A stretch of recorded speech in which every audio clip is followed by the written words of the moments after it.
do you remember who you were before the world told you who you should be? Right? Like courage, do you remember who you were before the world told you who you should be? And so anytime you gotta be courageous, let's look at it from the standpoint of dreams, goals, and aspirations. You got your dream, your goal, and your aspiration, and then you got reality. And oftentimes reality doesn't reflect the goal, the dream, and the aspiration. And so when you think courage, like being courageous and following your heart because it somehow knows what you want to do, it's almost like when you feel something that you should do, and for some strange reason, like your mind or your spirit tells you, nah, I don't want to do it because it takes you outside of your comfort zone, but you know you should do it, you could feel it, and then you go against it. Happiness as an aim is shallow and weak. It cannot withstand suffering. Obviously, because when you're suffering, you're not happy. And if the purpose of life is to be happy, then when you're suffering, your life has no meaning. And first of all, don't aim at being happy because that's just not gonna work, especially when the storms come, and forget about that. And there's gonna be times in your life where you're suffering so much you can't believe it. And so you're gonna need something a hell of a lot more robust than happiness to get you through that. And then you might say, well, what's more robust than happiness? Or maybe even what's more robust than pain? How about adventure? How about we go out and sail the uncharted seas? The first way to get focus is to find purpose. The way to find purpose is you must identify what it is that you have to be purposeful in. Right when you are struggling with what to do, who you are, what's your next move, you are in an identity crisis. You are struggling with just who you are. See, you have not discovered who you are.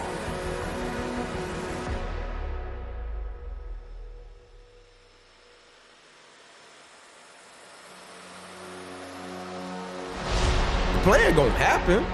We can delay it, right? When we don't want to be courageous, when we don't want to encounter that level of faith that we know we need along our journey for our goals, dreams, and aspirations. You can delay it, but courage, that's a different ball game.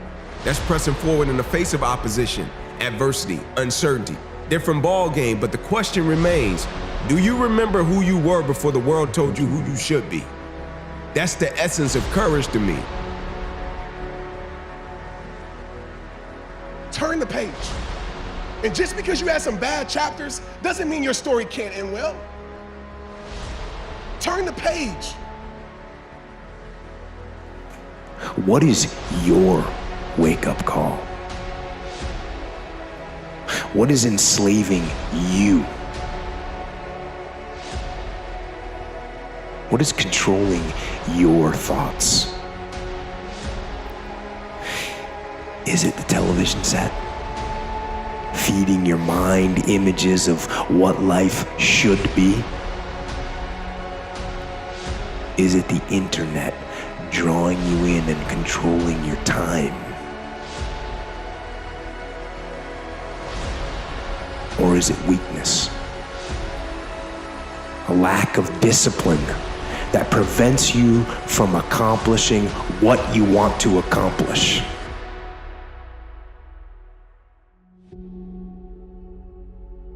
It's important for lost young people, male and female alike, to develop a vision and take on some responsibility and understand that they have a vital role to play in the world, that the lack of their best hurts everything. And I think that's true.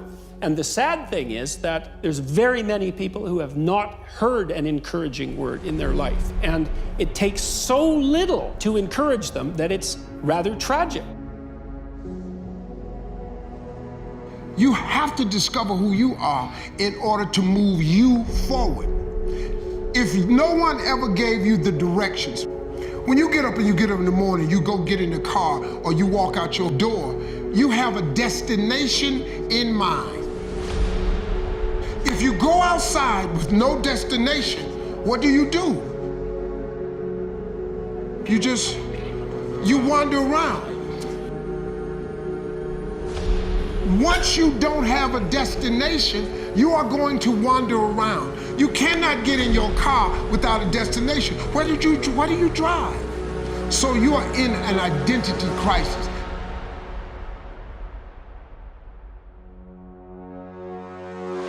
Because when you think about true courage, I look at it as a person being who they authentically were made to be. In every avenue, in every aspect of their life. When they walk out of the door in the morning, they are who they're supposed to be. It takes courage to be that.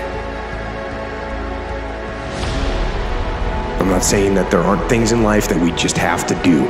There are. But what I am saying is ask questions. And don't believe everything that you're told, and don't follow the path just because it's there. Don't get in line just because other people are.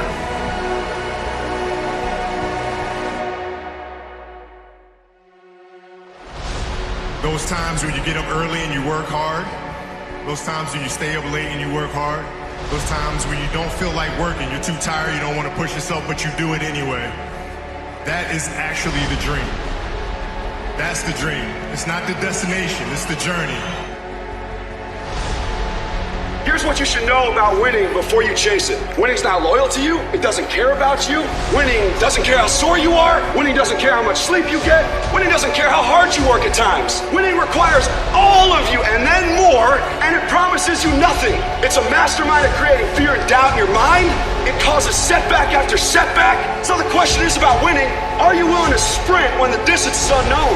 And why chase this thing called winning? Because the only thing that's guaranteed in life, if you don't chase it, is losing.